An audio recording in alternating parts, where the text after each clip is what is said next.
ملک میں نفرت کی سیاست عروج پر امن و امان کی صورتحال بھی خراب ہے۔ چیئرمین پیپلز پارٹی بلاول بھٹو کا قومی اسمبلی میں اظہار خیال، کہا تاریخ میں کبھی تقسیم کی سیاست نہیں دیکھی، سیاست کے دائرے میں رہ کر اپنی لڑائیاں لڑنے کے لیے طریقہ نکالنا پڑے گا، ہم ایک دوسرے کو غدار اور چور کہہ رہے ہیں، دہشت گردوں کے مقابلے کے لیے ایوان میں اتحاد پیدا کرنا ہوگا، ایک ادارہ پارلیمنٹ میں بار بار مداخلت کرتا ہے، ملک کو آئینی بحران میں دھکیلنے کی کوشش ہو رہی ہے۔ بلاول بھٹو کی تقریر کے دوران اپوزیشن اراکین نے شور شرابہ کیا۔ چیئرمین پیپلز پارٹی نے ایوان میں اظہار خیال کے دوران قومی hero gold medalist Arshad Nadeem کو خراج تحسین پیش کیا۔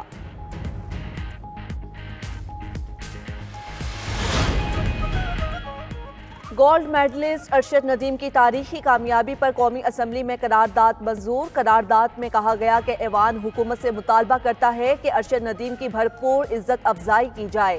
پاکستان کی قومی اسمبلی ارشد ندیم کو سونے کا تمغہ جیتنے پر مبارکباد پیش کرتی ہے۔ پیپلز پارٹی ممبر قومی اسمبلی سحر کامران نے ارشد ندیم کی تاریخی کامیابی پر قومی اسمبلی میں قرارداد پیش کی۔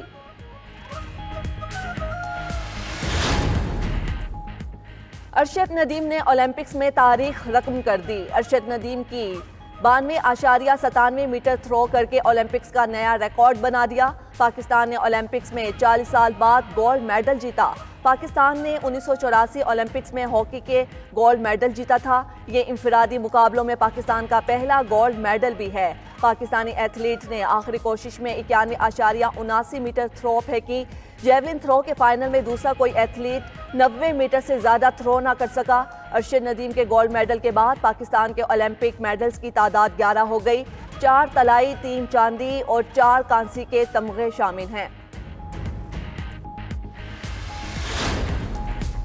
صدر مملکت اور وزیر اعظم کی ارشد ندیم کو مبارکباد۔ صدر آصف زرداری نے کہا ارشد ندیم پوری قوم کا فخر ہیں، جیت پوری قوم کی جیت ہے۔ طویل ترین جیولن تھرو پھینکنا بڑا کارنامہ ہے۔ ارشد ندیم نے اولمپکس جیسے بڑے مقابلے میں پاکستان کا نام روشن کیا۔ ارشد ندیم کا گولڈ میڈل۔ وزیر اعظم شہباز شریف نے پرفارمنس کو براہ راست دیکھا۔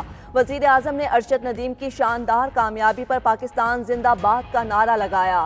کہا اللہ کے فضل و کرم سے بطور خادم اعلیٰ پنجاب یوتھ فیسٹیول کے ذریعے فصل بوئی اور اب اس فصل کے شاندار ثمرات دنیا بھر میں پاکستان کا نام بلند کر رہے ہیں۔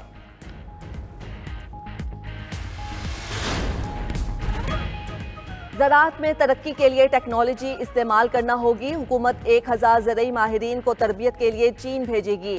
وزیر اعظم شہباز شریف کا کراچی میں بین الاقوامی فوڈ اینڈ ایگریکلچر نمائش کی تقریب سے خطاب۔ بولے ٹھوس اقدامات کے بغیر زرعی شعبے کی ترقی ممکن نہیں۔ بلوچستان میں 18,000 زرعی ٹیوب ویل سولر انرجی پر منتقل کیے جا رہے ہیں۔ وزیر اعظم شہباز شریف سے ترکیہ سرمایہ کاروں کے اعلیٰ سطح وفد کی ترک وزیر تجارت اور کسٹمز ڈاکٹر عمر بولات کی سربراہی میں ملاقات۔ وزیر اعظم کی متعلقہ حکام کو ترکیہ کے سرمایہ کاروں کو پاکستان میں سرمایہ کاری کے لیے ہر قسم کی سہولت فراہم کرنے کی ہدایت۔ وزیر داخلہ محسن نقوی سے سعودی سفیر نواف المالکی کی ملاقات۔ باہمی دلچسپی کے امور، پاک سعودیہ تعلقات کے فروغ پر تبادلہ خیال۔ وزیر داخلہ کی سعودیہ جانے والی بھکاریوں کے خلاف کارروائی کی یقین دہانی۔ وزیر داخلہ محسن نقوی نے کہا کہ مافیا پاکستان کے امیج کو خراب کر رہا ہے۔ سعودی عرب ہمارے لیے بے پناہ عقیدت و احترام کا محور ہے۔ سعودی عرب نے ہمیشہ مشکل میں پاکستان کا بھرپور ساتھ دیا۔ سعودی سفیر نے کہا کہ پاکستان کے ساتھ بھائیوں جیسے تعلقات ہیں۔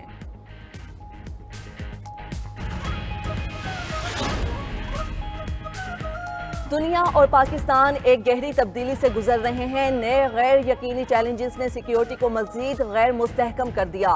نائب وزیر اعظم اسحاق ڈار کا 43ویں ڈپلومیٹک کورس گریجویشن کی تقریب سے خطاب۔ بولے طاقت کے مقابلے نے بلاک کی سیاست کا خدشہ بڑھا دیا ہے۔ بلاک سیاست عالمی سیاست، معیشت اور بین الریاستی تعلقات کو بری طرح متاثر کرے گا۔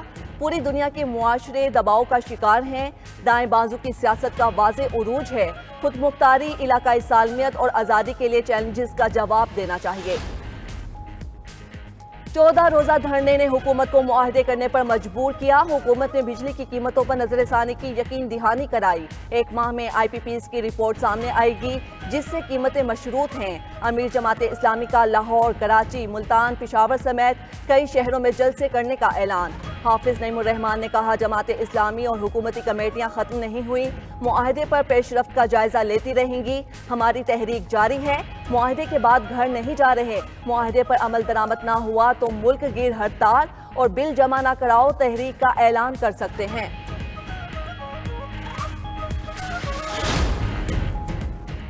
الیکشن ترمیمی ایکٹ 2024 لاہور ہائی کورٹ میں چیلنج کر دیا گیا۔ شہری کی درخواست میں وفاقی حکومت، الیکشن کمیشن، صدر اور وزیر اعظم کو فریق بنایا گیا۔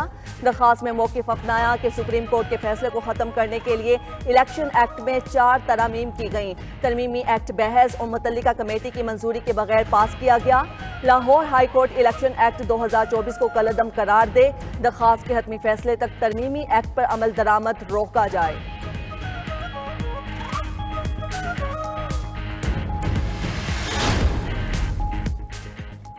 اور الیکشن ایکٹ میں ترامیم کر کے آئین کو پامال کیا گیا۔ موجودہ حکمران ذاتی مفاد کے لیے لاکھوں لوگوں کے حقوق پر قابض ہیں۔ مشیر اطلاعات خیبر پختونخوا بیرسٹر سیف کی پشاور میں پریس کانفرنس، کہا یہ ایک کالا قانون ہے، مخصوص نشستیں پی ٹی آئی کو نہ دینے کے لیے الیکشن ایکٹ پاس کیا گیا۔ یہ لوگ پاکستان اور عوام سے مخلص نہیں ہیں، یہ عام قانون نہیں بلکہ وہ قانون ہے جس کا اثر پاکستان کے ہر انتخاب پر پڑے گا۔